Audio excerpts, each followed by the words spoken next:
Hello guys, आज हम अपना एचएससी सीईटी के लिए हिंदी का प्रैक्टिस सेट कर रहे हैं। ये हमारा स्टेट के लिए भी इम्पोर्टेंट है, ठीक है।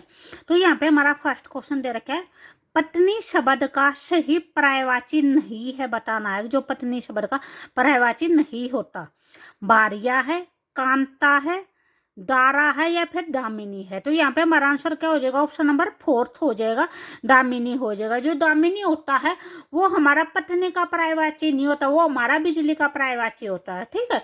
और बिजली के और क्या पर्यायवाची होते हैं? जैसे बिजली का भी चंचला होता है, विद्युत होता है, ठीक है। उसके बाद नेक्स्ट भी सभी बच्चे ना, जिसका भी जो भी स्कोर हो आप एक बार कमेंट बॉक्स में जरूर लिखना, ठीक है। यहाँ पे दे रखा है नेक्स्ट क्वेश्चन 32 दे रखा है, इति शब्द का विलोम शब्द बताना है। इति का विलोम क्या होता है?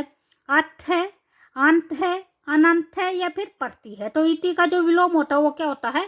अर्थ होता है। उसके बाद नेक्स्ट है, जो पूजा के योग्य हो उसे क्या बोलते हैं? पुजारी बोलते हैं, पूज्य बोलते हैं, पूजनीय बोलते हैं या फिर पूजित बोलते हैं। तो क्या बोलते हैं उसको? पूज्य बोलते हैं। उसके बाद नेक्स्ट है 34 है। ये जो भी प्रैक्टिस सेट है, इस प्रैक्टिस सेट से आपको थोड़ा सा ये गाइडेंस हो जाएगा अभी आपकी जो तैयारी है वो तैयारी कितनी है। अब जो आपका सीईटी है वो आपका अब मई में बोल रहे हैं कि भी मई में होगा, ठीक है। तो उसके लिए आपको भी तैयारी अच्छी से करनी होगी। नेक्स्ट है, तपोबल शब्द किस संधि का उदाहरण है? यन संधि का है, गुण संधि का है, व्यंजन संधि का है या फिर विसर्ग संधि का है। तो जो तपोबल है, तपोबल का अगर हम संधि का विच्छेद करेंगे तो क्या हो जाएगा? तपे प्लस में बल हो जाएगा, ठीक है। तो ये क्या हो जाएगा? तपोबल बन जाएगा। तो यहाँ पे हमारा कौन सा किस संधि का उदाहरण हो जाएगा? ये हमारा विसर्ग संधि का उदाहरण है, तपोबल। उसके बाद नेक्स्ट है 35 क्वेश्चन है, तन मन धन शब्द में कौन सा समास है? द्वंद्व समास है, द्विगु समास है, कर्मधारय समास है या फिर तत्पुरुष समास है। तो यहाँ पे तन मन धन है, इनके बीच में क्या लगा रखा है? आपका योजक चिन्ह है। तो जहाँ पे योजक चिन्ह होता है, ठीक है, या फिर जहाँ पे या और विग्रह करने पर या और आता है तो वो क्या होता है? वहां पे द्वंद्व समास होता है हमारा, ठीक है। तो यहाँ पे हमारा कौन सा हो जाएगा? ऑप्शन नंबर ए हो जाएगा, द्वंद्व समास हो जाएगा। जो भी हमारा द्विगु समास होता है, द्विगु समास में हमेशा क्या होता है? जो फर्स्ट अक्षर होता है वो क्या होता है? वो संख्यावाची होता है, ठीक है। कर्मधारय है, कर्मधारय का अगर आप विग्रह करोगे तो वहां पे क्या वर्ड आता है जो वर्ड आता है, ठीक है। उसके बाद तत्पुरुष है, तत्पुरुष समास में क्या होता है? यहाँ पे किसी न किसी एक विभक्ति का के जो कारक चिन्ह होता है उसका क्या होता है? लोप होता है। अगर उसका हम विग्रह करते हैं तो उसमें हमारा कारक चिन्ह का भी लोप होता है, तो वो तत्पुरुष समास होता है।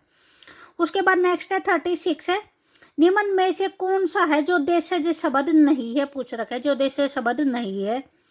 फर्स्ट है हरिण दे रखा है, सेकंड है मित्र है, थर्ड है हिरन है और फोर्थ है लज्जा है। तो जो देशज शब्द नहीं है वो कौन सा हो जाएगा? हमारा ऑप्शन नंबर 3 हो जाएगा, हिरन हो जाएगा। नेक्स्ट है, निम्नलिखित में से किस शब्द में अन उपसर्ग का प्रयोग नहीं हुआ है? पूछ रखा है जहाँ पे अन उपसर्ग का प्रयोग नहीं हुआ है। फर्स्ट है अनधिकार दे रखा है, अनमोल है, अनपढ़ है या फिर अनगिनत है। तो यहाँ पे जो भी हमारा आंसर होगा वो कौन सा हो जाएगा? ऑप्शन नंबर ए हो जाएगा। यहाँ पे अगर हम इसको लिखेंगे तो क्या लिखेंगे? अन। यहाँ पे जो अन आता है उसके साथ क्या लगता है? हलंत लगता है। एन है वो क्या न है जो क्या आता है? अद आता है। अन प्लस में क्या होता है? अधिकार होता है, ठीक है। तो यहाँ पे हमारा अनकम्प्लीट दे रखा है। यहाँ पे जैसे अन प्लस में मोल हो जाएगा, ठीक है। यहाँ पे अन प्लस पद हो जाएगा, यहाँ पे अन प्लस में गिनत हो जाएगा, ठीक है। तो यहाँ पे जो अन का जो यहाँ पे अन उपसर्ग का प्रयोग नहीं हुआ वो कौन सा हो जाएगा? ऑप्शन नंबर ए हो जाएगा, अन प्लस में अधिकार हो जाएगा, ठीक है। उसके बाद हमारा नेक्स्ट दे रखा है 38 दे रखा है, निम्नलिखित में से किस शब्द में है जो निर उपसर्ग का प्रयोग नहीं हुआ है? निर्यात है, निर्मम है, निरूपाय है या फिर निरूपण है। तो यहाँ पे हमारा आंसर कौन सा हो जाएगा? ऑप्शन नंबर 4 हो जाएगा, निरूपण हो जाएगा। नेक्स्ट है 39 है, हाथ धो बैठना मुहावरे का सही अर्थ बताना है। किसी व्यक्ति या वस्तु को खो देना, आलस्य करना, चिंता न करना, साफ सफाई पर विशेष ध्यान रखना। तो यहाँ पे क्या हो जाएगा? ऑप्शन नंबर ए हो जाएगा। हम किसी व्यक्ति को खो देते हैं तो उसमें क्या बोलते हैं कि उस वस्तु से हाथ धो बैठे हैं, ठीक है। नेक्स्ट है अशुद्ध शब्द बताना है जो गलत है। श्रृंगार दे रखा है, श्रीमती है, वरिष्ठ है या फिर विभीषण है। तो यहाँ पे जो हमारा गलत होगा वो कौन सा हो जाएगा, श्रृंगार हो जाएगा। उसको हम कैसे लिखते हैं, इस टाइप में लिखते हैं, ठीक है। जो श्रृंग होता है वो से प्लस में रे इन दोनों से मिलके बना होता है, तो उसको हम ऐसे लिखेंगे श्रृंगार को।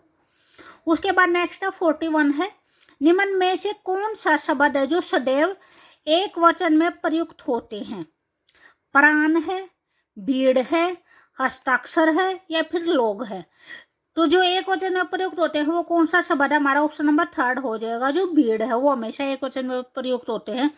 जो प्राण होता है, हस्ताक्षर होता है, लोग होता है या फिर बाल होते हैं, ये जो वर्ड होते हैं ये हमेशा बहुवचन में प्रयोग होते हैं, ठीक है। जैसे ये है, उसके प्राण निकल गए, तो ये बहुवचन में हो जाएगा, ठीक है। इस टाइप में ये हमेशा क्या होते हैं, बहुवचन में होते हैं। और जो सभी शब्द दे रखे हैं। नेक्स्ट 42 दे रखा है, निम्नलिखित में से किस शब्द में है जो नाम धातु बनती है। यानी किन शब्दों के अंदर हम जोड़ते हैं, जोड़ने के बाद नाम धातु क्रिया बनती है। तो वे कौन कौन से शब्द में जोड़ते हैं। संज्ञा है, सर्वनाम है, विशेषण है या फिर ये सभी। तो यहाँ पे हमारा आंसर कौन सा हो जाएगा, ऑप्शन नंबर 4 हो जाएगा। संज्ञा, सर्वनाम या विशेषण के अंदर, विशेषण के बाद में अगर हम नाम प्रत्यय जोड़ते हैं तो उसके बाद क्या बनती है, नाम धातु क्रिया बनती है, ठीक है। अभी अगर आपको वीडियो अच्छी लगे तो प्लीज़ लाइक, शेयर और सब्सक्राइब जरूर करें। उसके बाद नेक्स्ट है 43 है, परवार और परवाल, ये दो शब्द दे रखे हैं। तो इनका जो सही अर्थ बताना है कि जो फर्स्ट वर्ड दे रखा है परवार है, सेकंड है परवाल है, कि इनका जो सही अर्थ होगा वो क्या होगा। फर्स्ट दे रखा है वस्त्र और मूंगा दे रखा है, सेकंड है मूंगा और वस्त्र है, थर्ड है पत्ता और मूंगा है, और फोर्थ है मूंगा और पत्ता है, ठीक है। तो यहाँ पे हमारा आंसर कौन सा हो जाएगा, ऑप्शन नंबर 1 हो जाएगा, वस्त्र और मूंगा हो जाएगा। तो अगर आपको प्रैक्टिस सेट भी अगर चाहिए तो आप मेरे पास भी कमेंट कर देना, ठीक है। तो मैं हिंदी के भी प्रैक्टिस सेट, जैसे मैं आपने भी HSC के जो भी कंप्लीट प्रैक्टिस सेट है वो भी स्टार्ट कर रखा है। मैथ के हैं, मैथ के भी प्रैक्टिस सेट हो रहे हैं, तो हिंदी के और साथ में स्टार्ट कर दूंगी, ठीक है। इससे आपकी जो HSC जो CET की है वो यानी कंप्लीट जो भी सिलेबस उसकी तैयारी हो जाएगी। उसके बाद नेक्स्ट है 44 है, रचयिता। रचयिता का जो स्त्रीलिंग शब्द बताना है क्या होगा।